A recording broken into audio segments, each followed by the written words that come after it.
area na to. Yan. Yan naman tayo sa mga masahi. Negats. Naman to, TikTok! So, for today, gagawa tayo ng video. Mag-react tayo sa mga medical TikTok. Without further ado, misinformation kills. Let's start!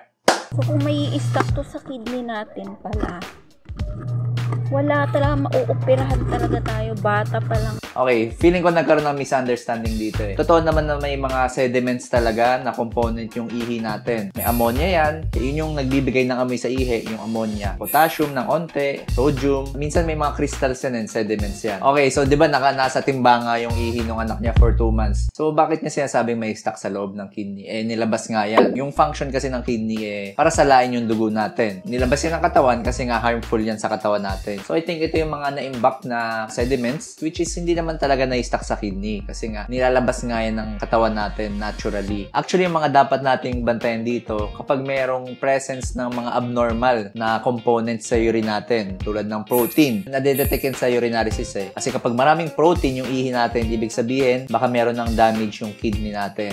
Oh, Ninong Rai! Masarap ah. Tikman natin to. Nangyari sa'yo? Wait lang po wait lang. So yung medyo umiinit na yung tiyan ko, tapos parang ano. Dito? Dito? Dito umaakit na siya. Nako.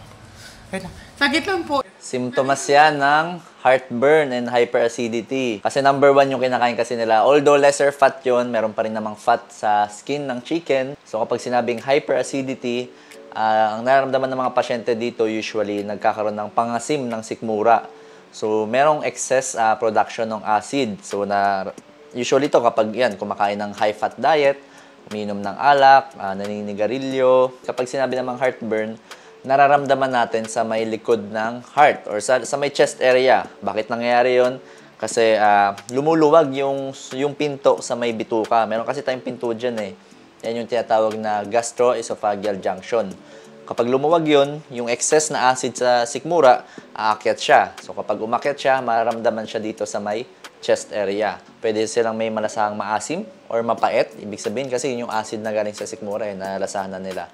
Yan, pare. Kreml S Advance. Inumin mo to. Inumin mo to. Mumuyain? Parang candy? Mumuyain, parang candy. Tsaka ang sarap niya kaya kung ano Okay, so yung tinik ni Pipay dito, yung Kreml S Advance, yung kulay blue. Meron yan magnesium hydroxide, famotidine, at calcium carbonate. So, yung mga components na yan yung nakakapigil sa excess production ng acid sa stomach natin. Mabilis to mag-act, and bukod sa mas mabilis, mas longer lasting din yung effect niya. Usually, maganda to sa heartburn kasi nga si Pipay, nakakaramdam daw siya ng init sa chest niya. Pero kung meron ka lang mild to moderate na hyperacidity, kahit yung Kreml S na kulay pink lang yung gamitin mo. Another difference nung dalawa, yung Kreml S na pink and yung Kreml S Advanced na blue. Sa pink, ang main mechanism of action nun is neutralizer siya ng acid. And also, binablock niya or pinipigilan niya yung pagiging bloated nung tiyan natin. Doon sa Kreml S Advanced na color blue, aside from neutralizing the acid, pinipigilan din niya yung excessive na acid production. So, kaya mas longer lasting yung effect niya. Pero of course, mas maganda rin na tandaan natin na itong mga gamot na to is for symptom relief lang. Ibig sabihin, kung paulit-ulit siya, dapat makita ka pa rin ng doktor. Tawag na sa subclavian vein na doon nakakonect yung mga tubo ng lymphatic system. From the lymphatic system, kailangan ibalik dito sa puso. May model siya. Yung vein na sinasabi ko sa inyo, nandito yon.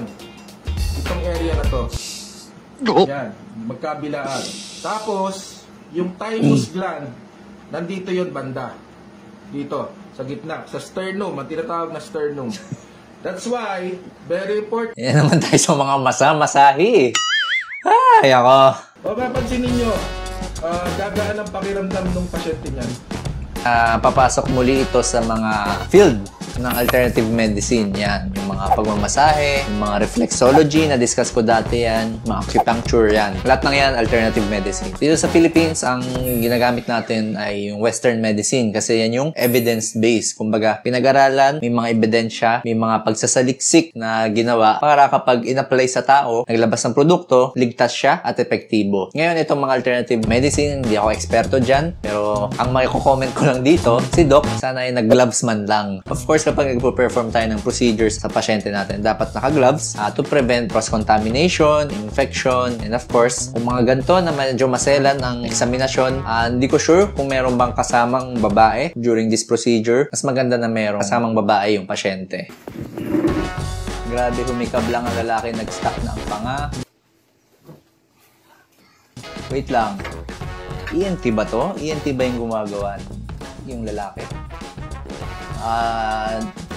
Hindi approve sa akin to kasi dapat mga eksperto lang pwede tumingin sa mga naglalakjo. Kasi baka meron tayong mamaling matwist dyan sa panga natin. Pwedeng mag-worsen yan. Baka doktor siya. Siya ang expert. Walang ganyan sa ospital. Okay, gusto ko lang sabihin na walang simpleng method na pwede ma-apply sa lahat ng pasyente. Kasi every patient, every case, depende yan sa presentation nila. May mga patients na naglakjo nga. Ang sanhi pala nung paglalakjo niya, merong tumor. Paano niya gagamutin yun? Dapat makita pa rin ng espesyalista kapag nagkakaganto kasi sila yung mga expert dyan. Up with it, girl. Rock with it, girl. Bakit? Turn the radio on. It's Lagi na Friday ako po. night and I won't be long. Gotta do my hair, put my makeup on. It's Friday. Ano na lang gagawin? Bawal yung laging nakaupo. Bawal yung laging nakatayo. Ano nang gagawin? Won't be long till I hit the guns now. Okay, so sa mga sinabi niya, nag-agree ako dun sa pag merong bukol sa matres. Of course, kapag merong bukol sa matres, commonly yan yung mga myoma. Lalo na pag malaki yung myoma. Pwede talagang hirap sila magbuntis. Kasi nagkakaroon ng deformity dun sa matres. So yung pag-implant nung itlog, nahihirapan. Kapag hindi nakapag-implant, nahihirapan sila magbuntis. Yung palaging nakaupo, pagalaging nagbubuhat ng mabigat. Well, walang gaanong evidence regarding dito sa mga iba niyang sinabi. Ano nangyari sa kamay? Ayun, ang dami rin po nagtatanong niyan. Kung anong nangyari sa kamay ko, which is, ito po yun. Ayun, ang nangyari po dito is, wala. Kasi po inborn.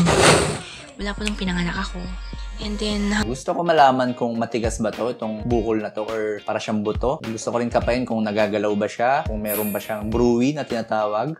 Gusto ko rin malaman kung mainit ba siya, and kung talaga ba nung sinilang siya, nandun na talaga. hanggang sa lumaki ako, lumalaki na siya. Ang iniisip ko dito is isang uri to ng vascular malformation. May mga congenital kasi na cases nun na kung saan yung connection ng ugat sa bawat ugat ng katawan natin hindi maganda. So nagkakaroon ng mga tangle of vessels, kulukulubot, nagkakaroon ng mga pulupot sa ugat natin, nagsasani ng pagbubukol. Madalas ko nakikita dito sa mga bata, kadalasan sa leeg yan, minsan sa muka, tapos yung ibang cases may kasamang pamumula ng balat. Kaya minsan nababahala din ako. Hoping soon, mapatanggal din to. Usually, nire-refer yan sa mga vascular surgeons. And may mga cases din na bago yan tanggalin, pwede rin yan i-refer sa amin, sa mga radiologists. Ang gagawin namin dyan, babarahan namin yung mga ugat. Kasi syempre, kapag tinanggal ng surgeon yan, madugo yan kasi ugat yan. Ngayon, para maiwasan yung pagdurugo, babarahan namin. Pakuha kami ng catheter, papadaanin yun sa singit, then papabutin dito sa may kamay. So pag doon na kami sa may kamay, maglalagay kami doon ng pambara. Kapag nabarahan yun, pwede siyang lumiit, yung bukol. Tapos kapag lumiit siya ng lumiit and successfully natanggal ng surgeon, may iwasan yung mga komplikasyon.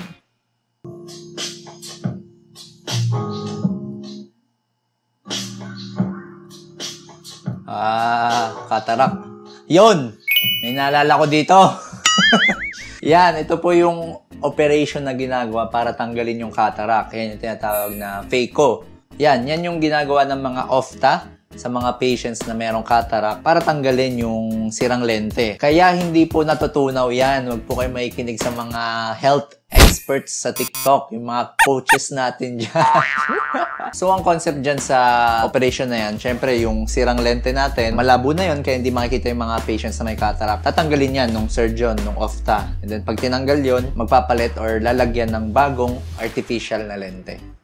This is 1 week of shaving versus 1 month of silky skin. I've been using my silky skin for a month now. I can see such a difference. The hair is reducing. It's not going back in the same spot. It's not stick when it grows Erased back. my hair for 3 seconds. Erased my hair for 3 seconds. Ay, nako. Okay. Kapag may mga gantong produkto na nag-offer sa inyo or nag-advertise ng sobrang bilis na epekto, kasi yun sa mga red flags usually. Yung mga 2 days lang or 3 days lang, puputi ka na. 4 days lang, mawawala na yung tigyawat mo. Ito, sabi nito, erased my hair for 3 seconds.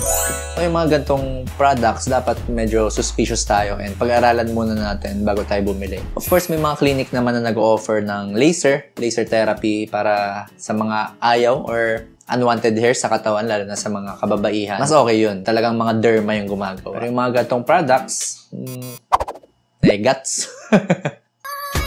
Kape. Kalamansi. Ano naman to? TikTok! Okay, so, again, ang pinaka-effective way na kung gusto nyo mag-lose ng weight is, of course, iba-ibang way, iba-ibang forms ng diet. Depende yan sa tao. Walang one size fits all, case-to-case basis. Pero isa talaga sa mga pinaka-effective way na napansin ko is yung caloric deficit. Kasi, syempre, kung magbabawas ka ng caloric intake mo, kakainin ng katawan mo yung natitirang calories sa katawan mo. So, papayat ka. Ito, mga ganito yung mga kape, tsaka kalamansi. Fake! Misinformation kills. Nagsisisure siya. Sabi na, dapat talaga laging may kasama to.